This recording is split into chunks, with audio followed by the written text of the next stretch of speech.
Un autre événement va venir dans l'actualité qui va vous laisser bien ébahi. C'est le 8 mars prochain, qui, comme vous le savez, n'est pas la journée des femmes, mais la journée de la lutte pour les droits des femmes, ce qui n'est pas pareil.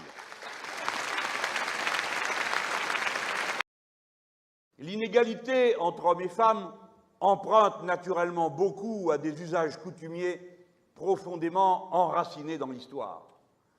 Mais que ce soit autrefois comme aujourd'hui, il y a une constante. C'est l'exploitation du travail gratuit.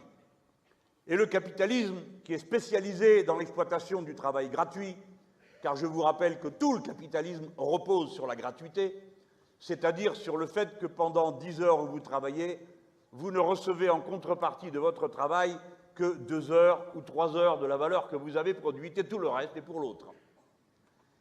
Bref, il a très vite repéré comment il pouvait utiliser la main-d'œuvre féminine, non seulement à la maison pour faire le travail gratuit qui permet de moins payer l'ouvrier, mais également au travail en lui assignant les tâches les plus pénibles, les moins bien payées et les plus morcelées.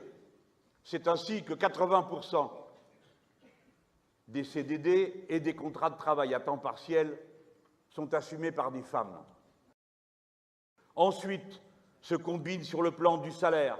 2 tiers des salariés payés au SMIC sont des femmes. Si bien que quand on parle d'augmenter le SMIC, on présente d'abord une revendication féministe. Et je demande qu'on s'en souvienne chaque fois qu'on en parle, car voyez-vous, on a tôt fait de dire qu'après tout, comme on m'a dit, après tout, ce serait trop dur pour l'économie de rétablir l'égalité. Je l'ai entendu une fois, pourquoi? Parce que, évidemment, j'avais observé, avec combien d'autres, que la situation des retraites est la plus pénible pour les femmes que pour les hommes. Parce que c'est elles qui ont les carrières les plus morcelées.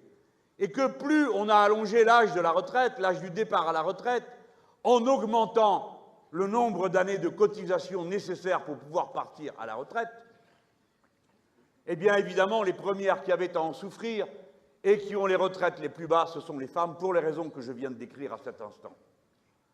Voyez, mesdames, messieurs, l'hypocrisie absolue